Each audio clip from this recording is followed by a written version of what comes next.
everyone, it's Miss Kate. Welcome back to Ozark Natural Science Center, and thanks for tuning in to this week's episode of ONSC Live. Did you guys figure out the answer to this week's riddle? Well, the answer is, hold on a second. How would I just go show you what the answer to this week's riddle is? Come on, let's go. Are you coming?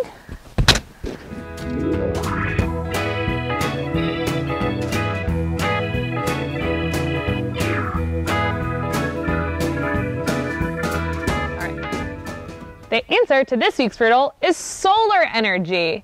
Now here at ONSC, we have a bunch of solar panels on our roof that we get energy from.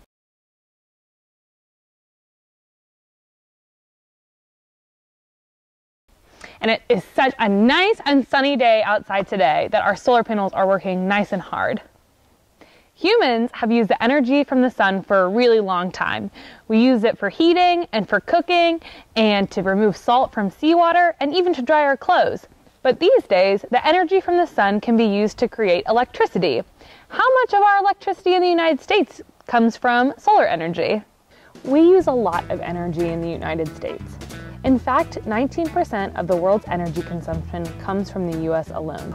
According to the U.S. Energy Information Administration, about 67% of electricity generated was from fossil fuels. These are non-renewable resources, meaning that they cannot be easily replaced. They are considered non-sustainable because it takes billions of years to make them. These things include coal, petroleum, and natural gas. Nuclear energy makes up about 19% of the electricity generated. There are 88 nuclear reactors in the United States, including one in Russellville, Arkansas, and one in my hometown of Soddy Daisy, Tennessee. That means about 14% of the electricity in the United States comes from renewable resources. A renewable resource can be replaced naturally and used again and again. These include water for hydropower, wind, biomass, geothermal, or energy that comes from the heat inside the earth, and of course, solar. Solar energy only makes up 0.4% of the electricity we use, so it's really a small amount. Each minute, enough sunlight reaches the Earth's surface to satisfy the entire world's energy demands for an entire year. Because of that, sunlight is our most abundant and renewable resource that we have on Earth. But if it's so abundant, why aren't more people using solar panels on their house? Well, since their creation, solar cells have come a long way in capturing the energy from the sun. However, they're still not 100% efficient in capturing all of the energy that the sun puts out. Now, Mr. Steve, he works here at ONSC with me. He has solar panels on his house and he's had them up for 25 years. So his house is off the grid. But the real question here is, how do we take the energy from the sun and turn it into electricity? We capture the energy from the sun by using something called photovoltaic devices, which is a big fancy word for solar cells. They take the energy from the sun and turn it directly into electricity. Solar cells are often joined together to make solar panels.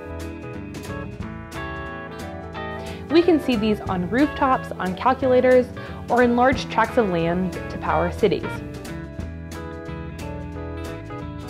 Another interesting thing that uses solar panels are spacecrafts and space stations, such as the International Space Station. Hey, if you're in space, why not use that energy from the sun? So most of the time when we see solar panels, they might be, well, in outer space or on your calculators or on top of roofs. But some are portable, like this one right here.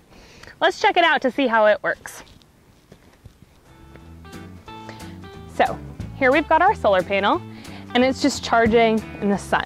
Now, it's connected to this battery right here.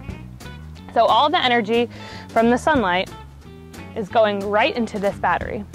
So when I'm ready to charge things, all I have to do is plug my phone right into this battery, and then my phone will be charging from energy from the sunlight. Oh wait. Oh, you're back. Sorry.